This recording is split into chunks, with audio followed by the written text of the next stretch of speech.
pandemi ya, mendunia. Maka zaman Tuhan itu cuma wabahnya adalah kolera. Kalau kita kan kemarin COVID-19, tapi sama COVID-19 bisa disebut sebagai taun. Arti taun adalah wabah. Nah, itu wabah yang sifatnya adalah jismani. Namun yang paling perlu kita waspadai ternyata bukan sekedar wabah yang sifatnya jismani. Kalau yang sifatnya jismani ya, dengan kita berobat ke dokter, lalu kemudian kalau misalnya kita sembuh, berobat ke dokter, kita sehat walafiat ya, alhamdulillah. Tapi kalaupun ternyata tidak sembuh, kemudian meninggal dunia, maka hanya dengan sebab taun saja tidak menyebabkan otomatis menjadi masuk neraka, enggak. Kalau penyakit johir itu, kalau kita meninggal karena penyakit johir, bahkan ada kalanya itu menjadi sebab kita mendapatkan kifarat dosa. Dosa-dosa yang tidak tertebuskan dengan sholatnya, dengan puasanya, dengan sodakohnya ya. Ada kalanya ketika dia lama menanggung sakitnya dan dia sabar menerima ketentuan Allah tersebut, dia terima penyakitnya dengan sabar, bahkan tidak hanya sekedar sabar, bahkan sampai ke level dia ridho ya, dia menerima sepenuhnya. Maka ada kalanya penyakit yang menyebabkan dia mati itu menyebabkan dia masuk surga. Kenapa? Dengan pahala sabar dan pahala ridhonya ya. Karena pahala sabar itu kan Masya Allah tidak ada batasan nilainya. Makanya di Al-Quran dikatakan ya, innama yuwaffas sabiruna ajrohum bighairi hisab. Dan sesungguhnya hanya bagi orang-orang bersabarlah maka pahalanya itu Allah limpahkan ya, Allah sempurnakan pahalanya tanpa hitungan, tanpa batas. Maka orang-orang yang bersabar itu Masya Allah ganjaran pahalanya. Sebaliknya ketika Allah ya memberikan cobaan ke kita dan kita tidak sabar, tidak ridho, resikonya juga berat ya. Dalam sebuah hadis qudsi Allah menyatakan, innani anallahu la ilaha illa ana man lam yasbir ala balai walam yaskur lina'mai walam yardo bi qodai fal yahruj min tahti samai wal yatlub robban siwaya. Oh, ini berat bener nih pernyataan Allah, ini hadis qudsi ya. Allah menyatakan, innani anallahu, sesungguhnya aku adalah Allah, tiada Tuhan selain aku.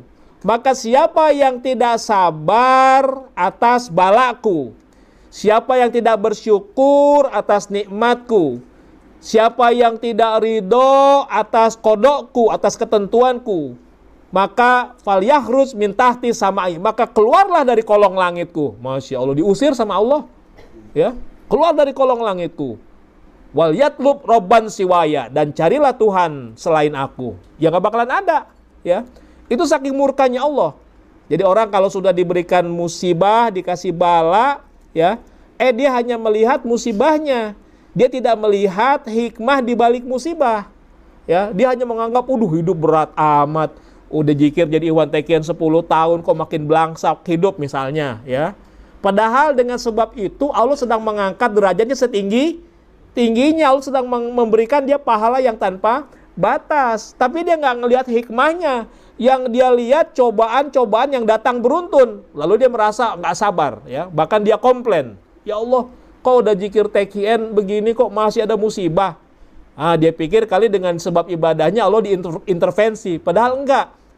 Allah nggak bisa diintervensi dengan ibadah kita ya. Jangan kepedean mentang-mentang tiap malam tahajudnya bangun jam 2 ya sampai isyraq, hatam mantamnya setiap Senin malam Jumat, Kamis malam Jumat ya, Senin malam Jumat lagi, setiap Kamis malam Jumat hatam mantam ya.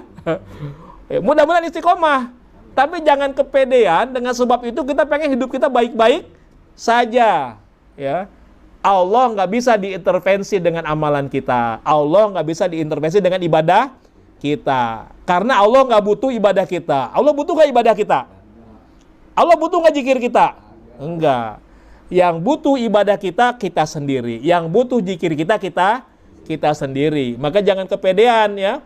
Kalau udah merasa tadi dikasih itu kan Allah juga yang kasih karunia. Kita bisa ya bangun qiyamul lail, dikasih karunia bisa khataman tam, bahkan hebat lagi 3 jam kelar.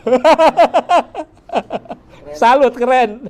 Emang hebat ketua. Pantesan jadi ketua bidang amaliyah Jawa Barat, cocok. Orang pusat aja 5 jam, saya salut 3 jam kelar. Tekian Center nggak pernah kelar hatam mantam karena tadi jam 2:30 mesti ditutup. Kalau di Tekian Center itu biasanya kita mulai jam 10. Biasanya kita sholat tasbih dulu, habis tasbih, lalu zikirnya 1000. Jadi diolah rasanya dulu kalau di Tekian Center. Udah diolah rasanya, zikirnya 1000 baru hatam mantam. Cuma kenapa kita batasin sampai jam 2:30 kelar? Karena dulu Kiai Arif Ihwani pernah mohon izin ke Abah, Bah, mau mengamalkan hatam mantah Mbah gitu.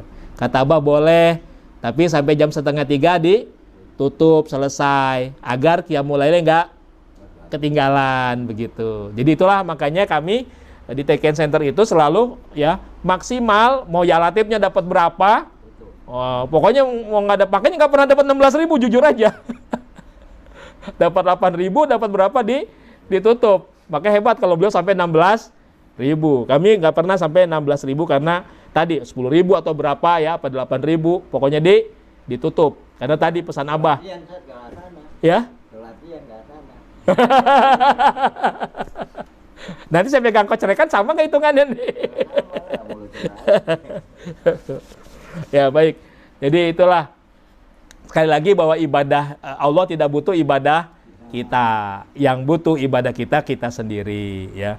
Jadi tadi ketika kita mendapatkan musibah, mendapatkan bala, maka kita sebagai ikhwan tekin dilatih nih, jangan sekedar melihat musibahnya, jangan sekedar melihat balanya, tapi kita mesti tembus apa hikmah di balik bala yang Allah berikan ya. Maka kalau orang sudah bisa tembus, bahkan ketika melihat bala, dia tidak lagi di level sabar, bahkan bisa di level syukur ya. Makanya ada bentuk pujian yang memang dari Nabi sendiri. Nabi pernah mengajarkan kalau mendapatkan nikmat, ya ucapannya adalah alhamdulillahillazi binikmatihi tatimus sholihat.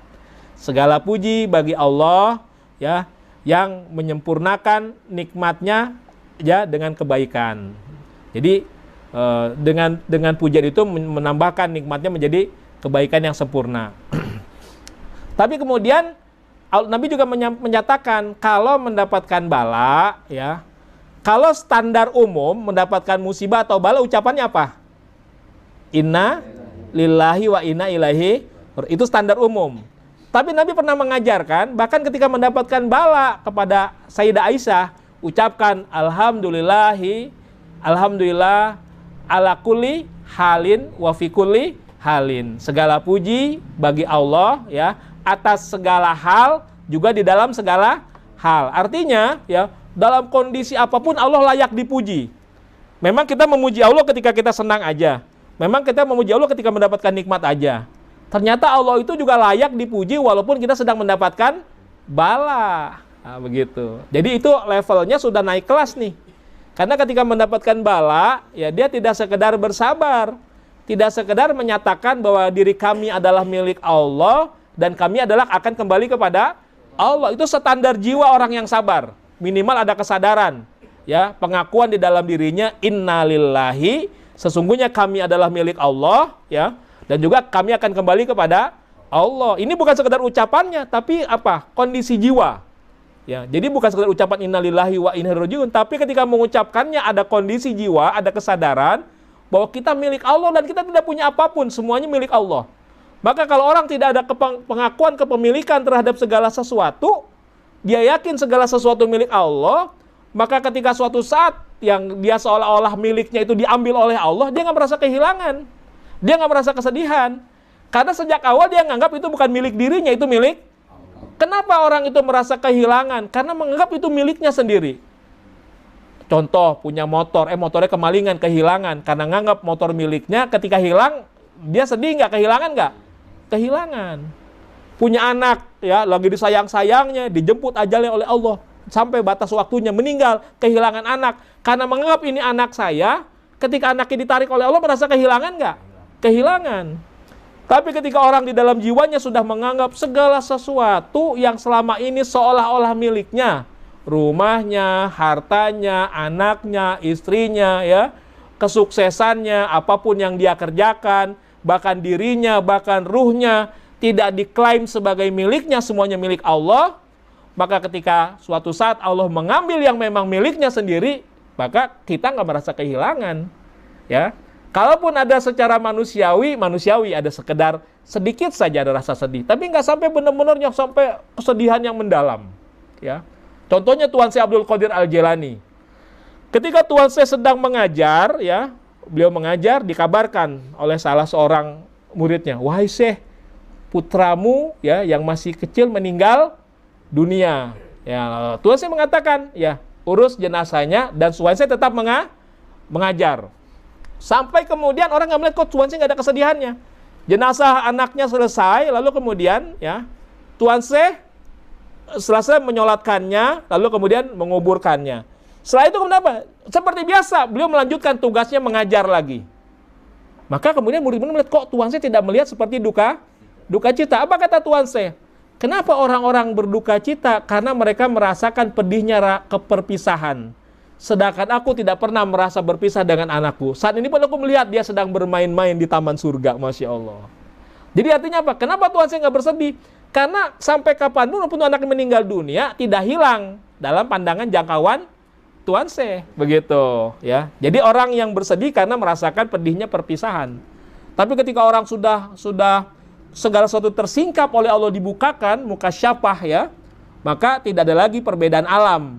Tidak lagi ada perbedaan alam dunia, alam barzah, alam akhirat. Maka bagaimana beliau akan merasakan sedih, sedangkan anaknya tetap terlihat dalam pandangan Tuan Syekh. Itu gambarannya. Jadi orang yang sudah disingkapkan oleh Allah, dibuka segala pemahaman hakikatnya, maka insya Allah tidak akan berduka lagi. Nah, kita berzikir itu ya